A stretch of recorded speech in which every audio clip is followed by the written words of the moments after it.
Ye Bombay, Mary Jan. This is Bombay, my friend, the city of dreams and silver screens. Bombay, now known as Mumbai, is also India's city of gold, its financial capital. Like a magnet, it draws in people from all over the country.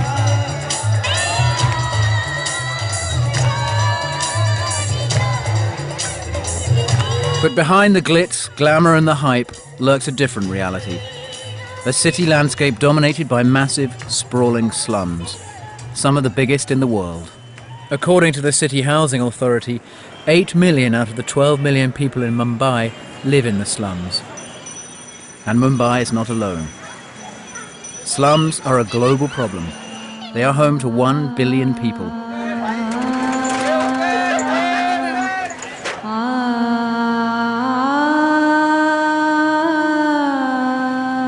UN Habitat predicts that by 2030, 1 in every 3 people in the world could be living in a slum. The impact of slums in the future is going to be hard to ignore.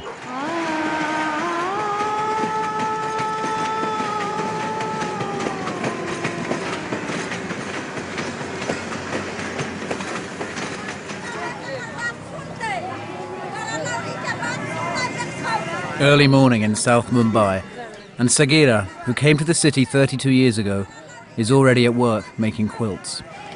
Her sons wash carpets. Her nephew works in a clothing factory.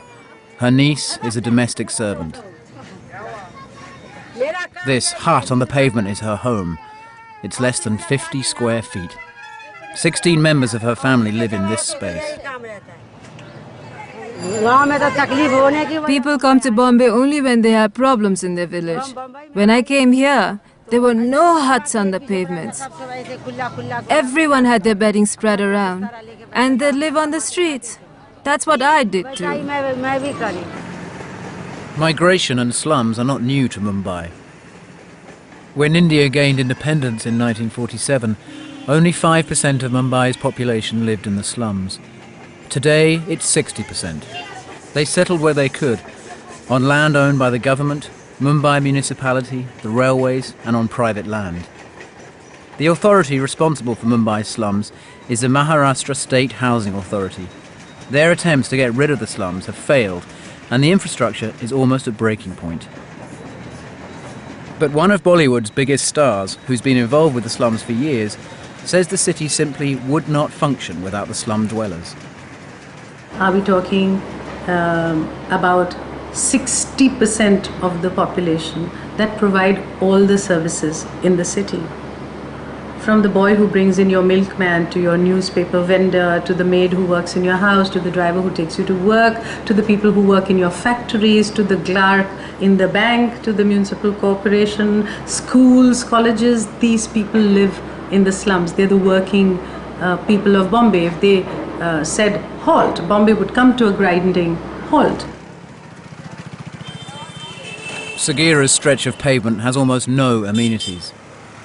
Her water comes from an illegal connection. She has no electricity, and it costs her 2 cents to use the municipal toilets. Mumbai's efforts to provide more than 1 million homes has made the city an important experiment in slum rehabilitation and upgrading. But it could take years to solve. In the meantime, the key issue is still to establish basic rights. The issue of land tenure is very important because it represents the security of having an address.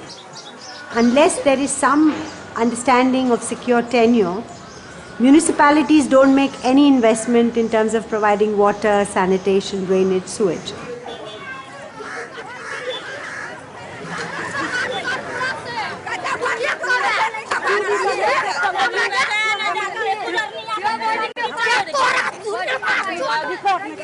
The security of tenure is so central because you see, security is a basis for everything else. When people feel insecure, definitely it becomes very difficult to have a productive or peaceful person who does not know what tomorrow will bring.